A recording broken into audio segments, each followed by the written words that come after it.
Halo, Assalamualaikum. TWS Infinix ini mencuri perhatian saya pas lagi window shopping di Shopee. Saya tertarik jajan ini karena harganya cuma Rp249.000 dan sudah punya ANC. Saya ingat dulu TWS punya Infinix pernah saya puji karena mikrofonnya bagus, jadi saya putuskan buat menjajalnya lagi. Infinix TWS XE27 ini punya dua pilihan warna yaitu biru dongker dan putih. Nampaknya keduanya sama-sama punya finishing full glossy, non-plastiki. Tapi yang jelas kesan dari build-nya solid kok.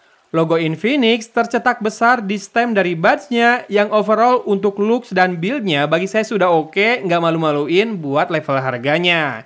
Dan info spek yang bisa saya gali seperti ini. Dia menggunakan Bluetooth versi 5.0, bukan yang terbaru sih memang ya. Kemudian ada ANC dan voice through alias transparency mode, punya kodek SBC doang dan drivernya berukuran 10 mm.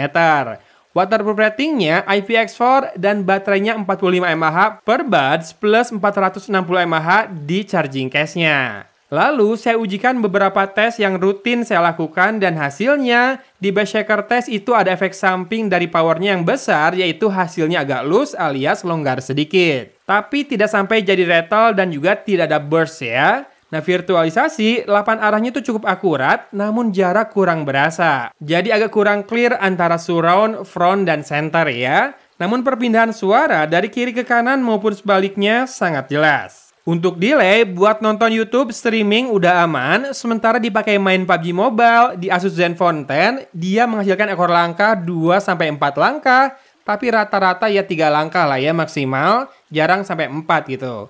Kemudian gerakan mendarat hampir on point, jadi masih cukup oke buat fun gaming session. Sementara kualitas ANC-nya saya nilai basic, bisa meredam low frequency noise seperti suara angin dan kendaraan lewat di kejauhan, tapi tidak terlalu deep. Dan suara yang sedikit lebih tinggi lagi frekuensinya kayak mesin pompa air di sebelah ruangan itu masih terdengar jelas ya, terlalu jelas.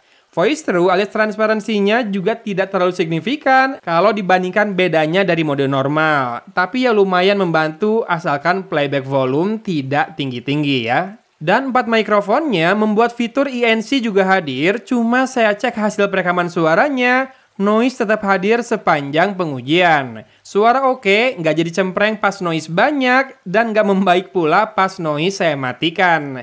Jadi kayak nggak ngefek ya ANC-nya ini. Tapi overall kalau tanpa noise, detail dan gainnya sudah cukup banget. Sementara karakter sedikit kayak suara robot udah khas kali ya dari sebuah Bluetooth earphone kayak gini. So silakan cek sampelnya berikut ini biar makin jelas. Ya, ini dia contoh perekaman audio dan mikrofonnya Infinix XE27 TWS ANC dari Infinix ya. Saya rekam di kamera depan Google Pixel 7. Kelihatan di background itu ada bayangan kalau TV lagi ngeplay audio juga ya. Dan di kiri saya ada cafe noise dari sebuah video YouTube yang saya play, dan di kanan saya ada kipas angin. Nih saya kencengin kipas anginnya sekarang. Silakan disimak karena saya akan berhenti bicara dulu. Gimana? Barusan pas saya berhenti bicara, noise-nya ikut turun atau enggak? Biasanya ANC ikut turun sih. Kalau misalkan saya nggak bicara, noise-nya juga ikut turun. Lalu siap-siap karena saya akan matikan mulai dari videonya, kemudian anginnya, tersisa TV yang menyala. Apakah sekarang sudah lebih enjoyable audionya dengan processing yang lebih minim? Apakah lebih bulat dan bisa dipakai komunikasi? Segini gimana? Komen ya. Bagus nggak mikrofonnya? Untuk karakter suara, langsung aja ke kesimpulan, ini tuh bass head banget. Iya, bassnya tuh punchy, cuma memang terasa bergerigi, tepiannya kurang rapi, jadi nggak bulat gitu ya kerasanya.